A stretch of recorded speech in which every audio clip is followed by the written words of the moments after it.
आज हम लोग एक नया चैप्टर स्टार्ट करने वाले हैं, कैलोरीमेट्री, ठीक है, कॉन्साइज फिजिक्स का, जो हम लोग उसका न्यूमेरिकल्स को सॉल्व करेंगे।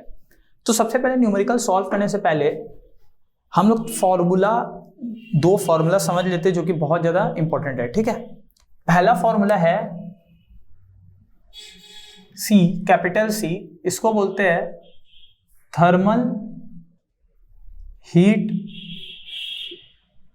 कैपेसिटी, ठीक है। और थर्मल हीट कैपेसिटी क्या होता है? मास टाइम्स स्पेसिफिक हीट कैपेसिटी, ठीक है। ये क्या है? स्पेसिफिक हीट कैपेसिटी, ठीक है। हम लोग को पता है स्पेसिफिक हीट कैपेसिटी क्या होता है, ठीक है। अब हम लोग को एक और चीज पता है कि Q, that is heat energy, is equal to mc delta T, ठीक है। जहां m क्या है? मास, c हम लोग को पता है क्या है? स्पेसिफिक हीट कैपेसिटी, और डेल्टा T क्या है? Temperature, change in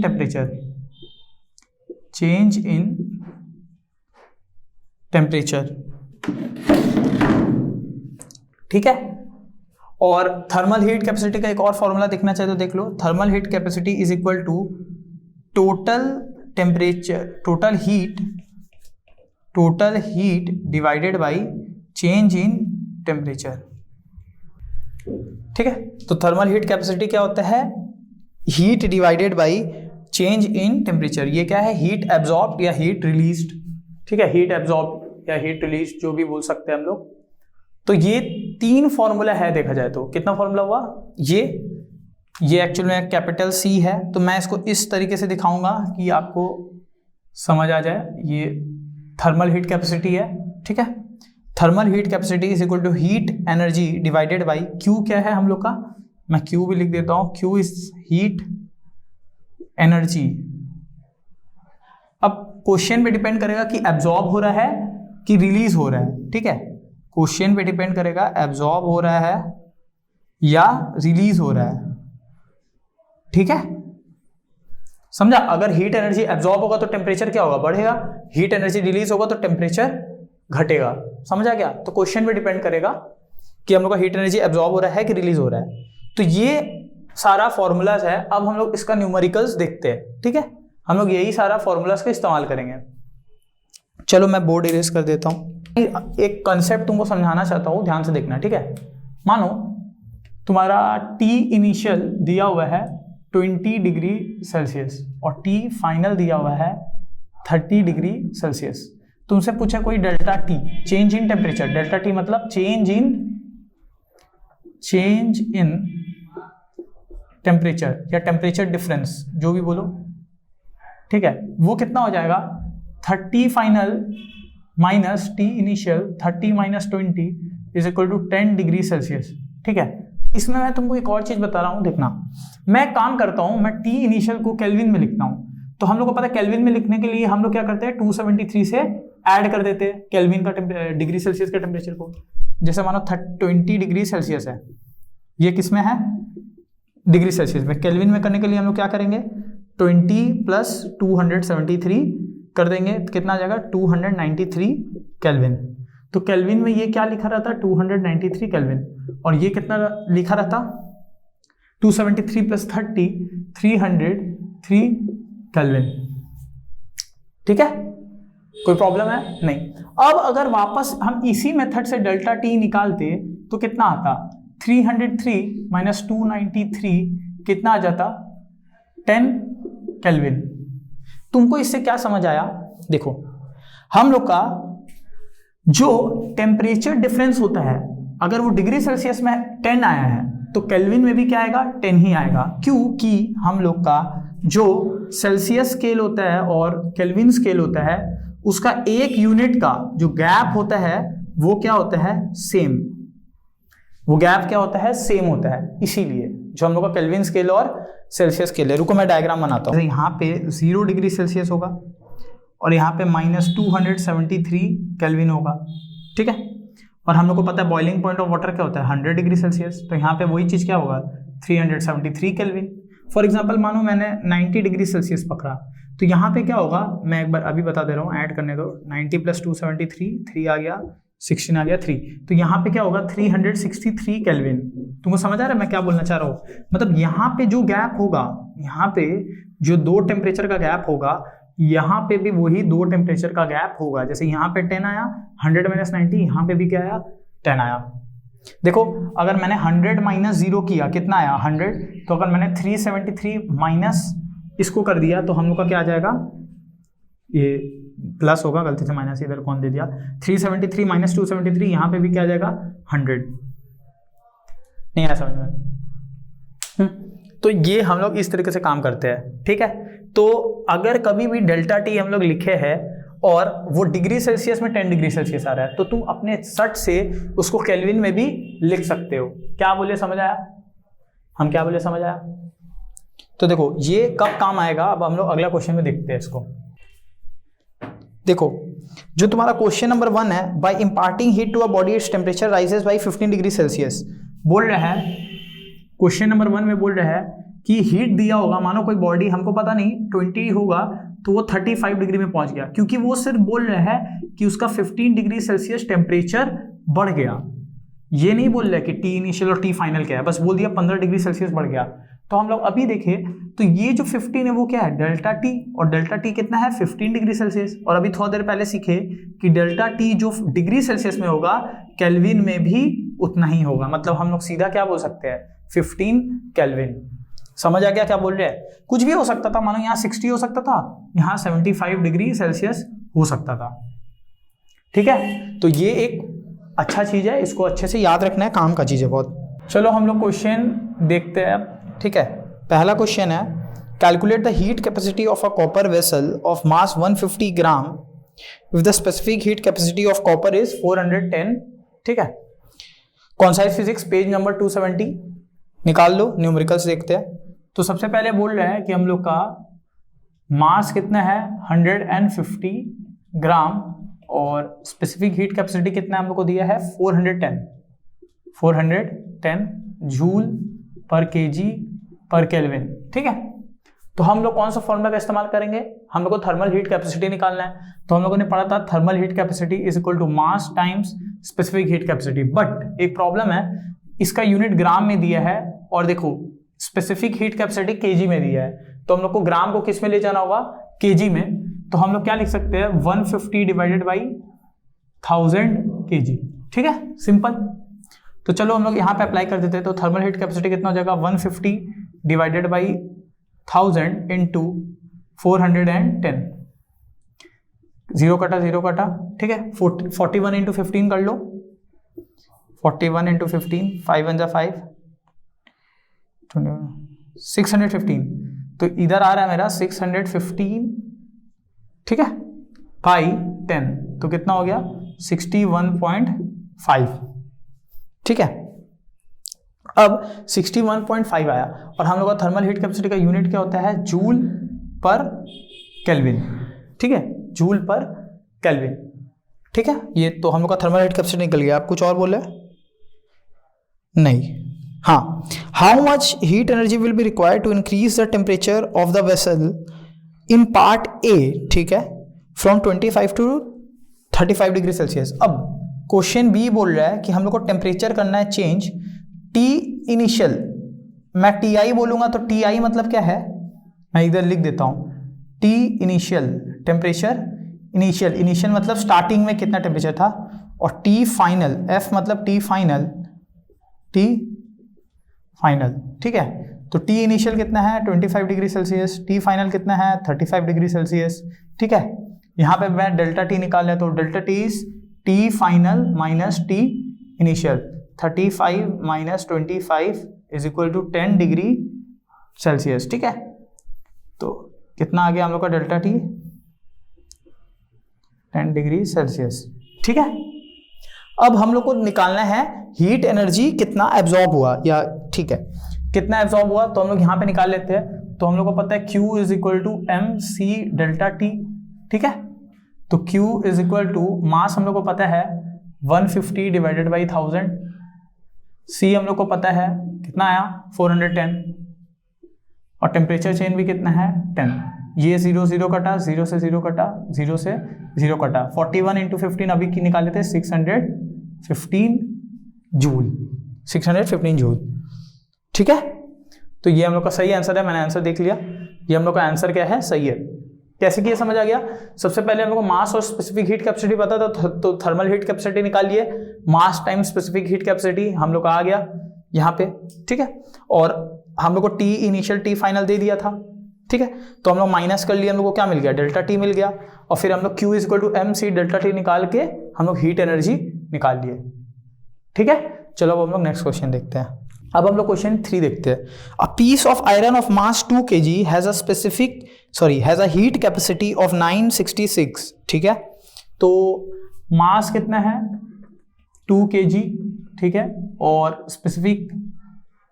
thermal heat capacity कितना है 966 जूल पर केल्विन। देखो मैं एक और तरीका बताता हूं, मानो तुमको याद नहीं आ रहा है कि स्पेसिफिक हीट कैपेसिटी और थर्मल हीट कैपेसिटी क्या दिया हुआ है क्वेश्चन में। ठीक है, तो कैसे करते हैं, मैं एक काम करता हूं, थर्मल हीट कैपेसिटी का फॉर्मूला क्या था, Q divided by delta T. Q का ऐसा यूनिट क्या है, जूल, और टेम्परेचर का ऐसा यूनिट क्या होता है, केल्विन। मतलब जूल पर केल्विन अगर किसी के बगल में लिखा हुआ है, जैसे मानो यहाँ पे 3 जूल पर केल्विन लिखा हुआ है, तो मेरा खोपड़ी यूनिट में जाना चाहिए। जैसे ही मैंने यूनिट देखा जूल पर केल्विन या जूल पर डिग्री सेल्सियस, ठीक है, दोनों में से कुछ भी दिखा, मेरा दिमाग में क्या क्लिक करेगा कि ये क्या है, हीट कैपेसिटी, या इसको हम लोग और एक चीज बोलते हैं थर्मल हीट कैपेसिटी। ठीक है, बट अगर छोटा सी दिखते हैं, छोटा सी का यूनिट दिखते हैं, छोटा सी का यूनिट क्या है, देखो Q is equal to M C delta T. ठीक है, तो यहां से C को हम लोग क्या लिख सकते हैं, Q divided by M delta T. ठीक है, तो देखो इसका यूनिट क्या आएगा, हीट एनर्जी का यूनिट जूल, एनर्जी का यूनिट जूल, मास का यूनिट केजी, और टेम्परेचर का यूनिट केल्विन। ठीक है, तो स्पेसिफिक हीट कैपेसिटी का यूनिट हमेशा क्या लिखा रहेगा, जूल पर केजी पर केल्विन, या तो जूल पर ग्राम पर केल्विन, या जूल पर ग्राम पर डिग्री सेल्सियस, या जूल पर केजी पर डिग्री सेल्सियस। ये चारों यूनिट में से कोई यूनिट रहेगा। ठीक है, क्या बोल रहे, समझ आ रहा है क्या बोले। जब भी कोई क्वेश्चन में जैसे 3 जूल पर केल्विन लिखा है, तो मेरे दिमाग में सबसे पहले क्या क्लिक करेगा, ये थर्मल हीट कैपेसिटी है। यहां पे मानो कहीं पे लिखा हुआ है 5 जूल पर केजी पर केल्विन, तो मेरे दिमाग में क्या क्लिक करेगा कि स्पेसिफिक हीट कैपेसिटी कितना है इस सब्सटेंस का, 5 स्पेसिफिक हीट कैपेसिटी, छोटा सी, और बड़ा सी क्या है, थर्मल हीट कैपेसिटी।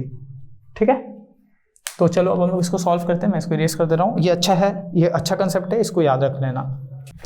अब हम लोग को थर्मल हीट कैपेसिटी दिया हुआ है, हम लोग को मांग रहा है heat energy needed to warm it by 15 degree Celsius, और सेकंड बोल रहा है स्पेसिफिक हीट कैपेसिटी निकालो। ठीक है, तो सबसे पहले एक काम करते हैं, हम लोग स्पेसिफिक हीट कैपेसिटी निकाल लेते हैं। ठीक है, तो हम लोग को पता है thermal heat capacity is equal to mass into specific heat capacity. तो यहाँ पे पुट कर देते हैं 966 डिवाइडेड बाई 2, मास को इधर क्रॉस मल्टीप्लाई कर दिए, 2 is equal to specific heat capacity. मतलब मैंने क्या किया, C divided by M is equal to specific heat capacity. तो कितना आ गया, 2 4 8 8 3 483। ठीक है, अब यूनिट क्या आ जाएगा, सोचो, जूल पर केजी पर केल्विन, क्योंकि यहाँ पे मास केजी में है, यहाँ केल्विन में है, यहाँ जूल में, तो जूल पर केजी पर केल्विन, ये हम लोग का क्या आ गया, स्पेसिफिक हीट कैपेसिटी। चेक कर लो आंसर, सही है। ठीक है, अब हम लोग को बोल रहे हैं first question, heat energy to warm it by 15 degree Celsius. ठीक है, मतलब हम लोग को यहाँ पे क्या दिया हुआ है, डेल्टा टी दिया हुआ है 15 डिग्री सेल्सियस। मतलब इसका पहले मतलब समझ लो, तुमको ना टी इनिशियल दिया है ना टी फाइनल दिया है, तो तुमको डेल्टा टी कैसे समझ आया कि डेल्टा टी दिया है। देखो बोल रहा है कि 15 डिग्री से गर्म करने के लिए, मतलब मानो अगर उसका 30 डिग्री सेल्सियस हुआ होगा तो 45 तक पहुंचाने के लिए कितना हीट लगा। तो मैं इस सेंटेंस को क्या बोल सकता हूं कि to warm it by 15 degree Celsius, मतलब कोई भी टेम्परेचर हो, जैसे 60 से 75, to warm it by 15 degree Celsius का ये मतलब है कि उन्होंने हम लोग को डेल्टा टी दे दिया है, टी इनिशियल टी फाइनल नहीं दिया है, हम लोग को क्या दे दिया है, डेल्टा टी। समझ आ गया? तो इसको भी नोट में लिख लेना। तो हम लोग हीट निकाल लेंगे, क्या हो जाएगा, एम सी डेल्टा टी। तो क्यू कितना हो गया, एम सी कितना है, 483, ठीक है, और मास है हम लोग का 2, तो 2 इंटू 483 और इंटू 15, ठीक है, कोई प्रॉब्लम। 15 इंटू 2 कितना आ जाएगा, 30, 30 इंटू 483, 483 इंटू 3 कर लेते हैं, 14490। यूनिट क्या होगा, जूल, क्योंकि ठीक है यूनिट क्या हो गया, जूल। हम लोग का आंसर आ गया, क्वेश्चन नंबर 3 का आंसर सही है हम लोग का। तो ये था हम लोग का क्वेश्चन नंबर 3, ठीक है। तो अब हम लोग चलो क्वेश्चन नंबर 4 को देखते हैं, ठीक है। क्वेश्चन नंबर 4 देख लो। क्वेश्चन नंबर 4 क्या बोला, calculate the amount of heat energy required to raise the temperature of 100 gram of copper from 20 to 70, ठीक है। मास कितना है, 100 ग्राम, टी इनिशियल है 20 डिग्री सेल्सियस, टी फाइनल है 70 डिग्री सेल्सियस। तो डेल्टा टी निकालेंगे, T final minus T initial, 70 minus 20 कितना आ गया, 50। अब तुम इसको 50 डिग्री सेल्सियस भी बोल सकता है या 50 केल्विन भी बोल सकता है, हम तुमको सिखा दिए कैसे, ठीक है। अब हम लोग नीचे आएंगे, क्या बोलता है कि स्पेसिफिक हीट कैपेसिटी है 390, ठीक है, स्पेसिफिक हीट कैपेसिटी है 390 जूल पर केल्विन पर केजी पर केल्विन, ठीक है। तो हम लोग क्या करेंगे, देखो हम लोग को जो यूनिट दिया है उसका इस्तेमाल करेंगे। तो डेल्टा टी हम लोग कौन सा लेंगे, केल्विन, ठीक है, क्योंकि तभी यूनिट हम लोग का क्या होगा, कटेगा। तो एक काम करो, निकाल लेते हीट। तो हीट क्या हो जाएगा, एम सी डेल्टा टी, तो क्यू हो जाएगा एम कितना है, 100, तो 100 डिवाइडेड बाई क्या करना पड़ेगा, 1000, क्योंकि ये ग्राम में है, हम लोग को इसको केजी में ले जाना है, ठीक है। सी का जगह क्या आ जाएगा, 390, और डेल्टा टी का जगह क्या आ जाएगा, 50। ये काटे 2 0 2 0, 1 0 यहाँ से कट गया, 39 5 का कितना आ जाएगा, 1950 जूल। तो हम लोग का हीट एनर्जी आ गया 1950, ठीक है। तो ये वाला चीज याद रखना है, जो डेल्टा टी डिग्री सेल्सियस में आता है वही डेल्टा टी 50 आएगा।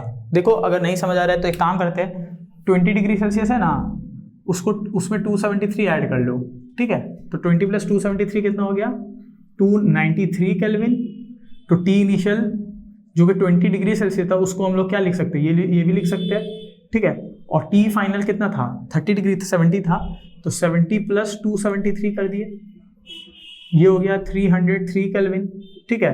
फिर से डेल्टा टी निकालेंगे तो 303 माइनस 293 कितना आ गया, 50, 20 प्लस 273 293, 70 प्लस ये 303 नहीं होगा, ये कितना हो जाएगा, 343 केल्विन, ठीक है।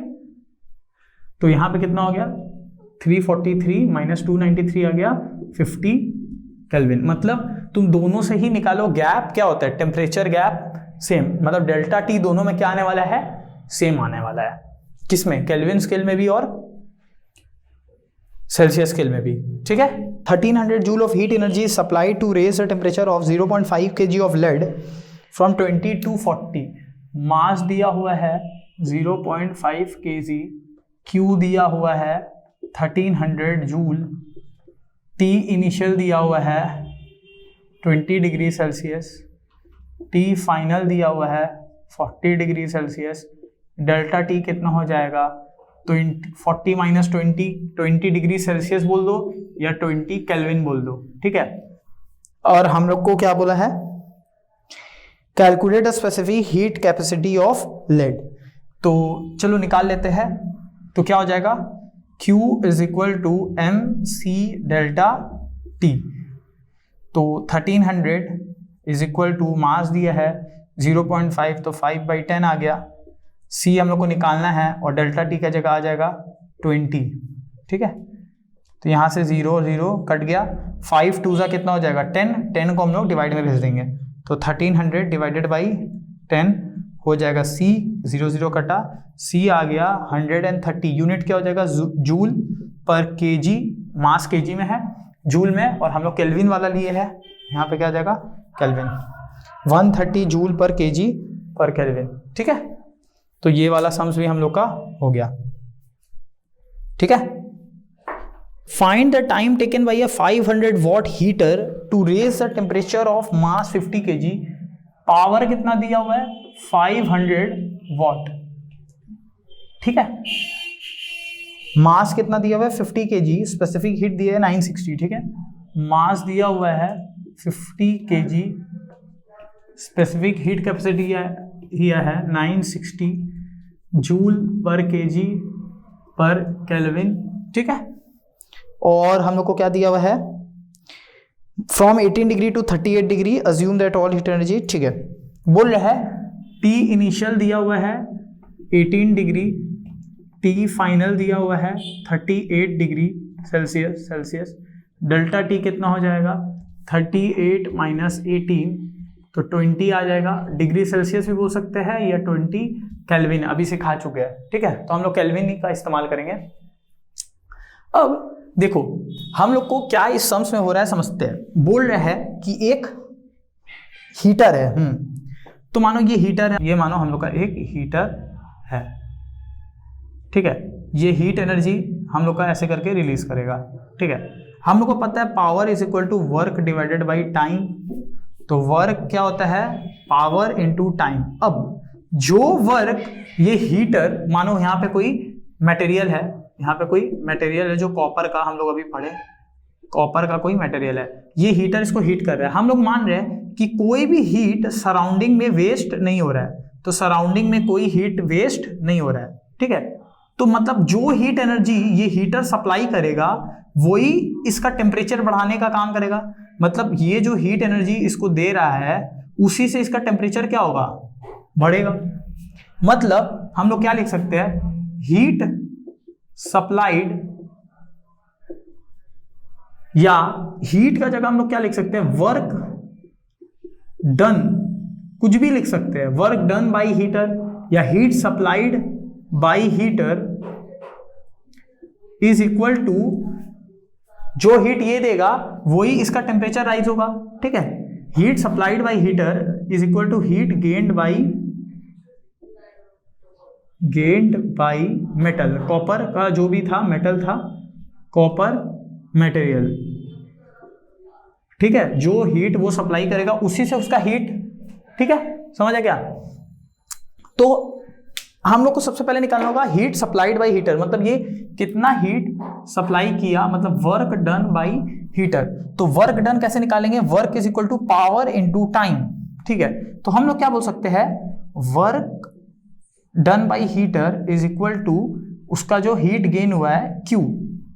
ठीक है, तो वर्क डन बाय हीटर कितना हो जाएगा पावर इनटू टाइम, तो power into time is equal to Q क्या हो जाएगा MC डेल्टा T। ठीक है, हम लोग पढ़े थे Q हीट एनर्जी एब्जॉर्ब कितना हो जाएगा MC डेल्टा T। तो हम लोग आराम से यहाँ पे, अब देखो T से कंफ्यूज मत होना, एक काम कर रहा हूं मैं इसको स्मॉल t कर दे रहा हूं। ठीक है, कि ये टाइम है, कैपिटल T टेम्परेचर है, ये टाइम है। ठीक है P, तो चलो निकाल लेते हैं। यहाँ पे आ जाएगा 500, ये तो T है, T ही रहेगा, मैं ब्लैक पेन से ही लिख देता हूं। मास कितना है 550, C है हम लोग का 960, ओके, और डेल्टा T है हम लोग का 20, डेल्टा T हम लोग का 20। ठीक है, तो देखो 50 इंटू 20 तो 1000 हो जाएगा, और उसको उधर भेज दे रहे हैं, तो T कितना हो जाएगा 960, 50 इंटू 20 कितना हो जाएगा 1000 डिवाइडेड बाई 500 नीचे आ गया। ठीक है, 500 2 ज़ा 1000, 960 इंटू 2 कर लेते हैं, कितना आ जाएगा, यहाँ पे लिख लेते हैं 960 इंटू 2, तो 96 2 ज़ा 192, तो हम लोग का T आ जाएगा 1920 सेकेंड्स, 1920 सेकेंड्स। अब अगर हम लोग यहाँ पे कर दे रहे हैं 1920 को डिवाइड बाई 60 कर लो कि हम लोग का मिनट में आंसर आ जाए, तो ये 0 कट गया, 6 3 = 18 32, तो कितना आ गया 32 मिनट्स। ठीक है, 32 मिनट्स, आंसर चेक करो, 32 मिनट सही है।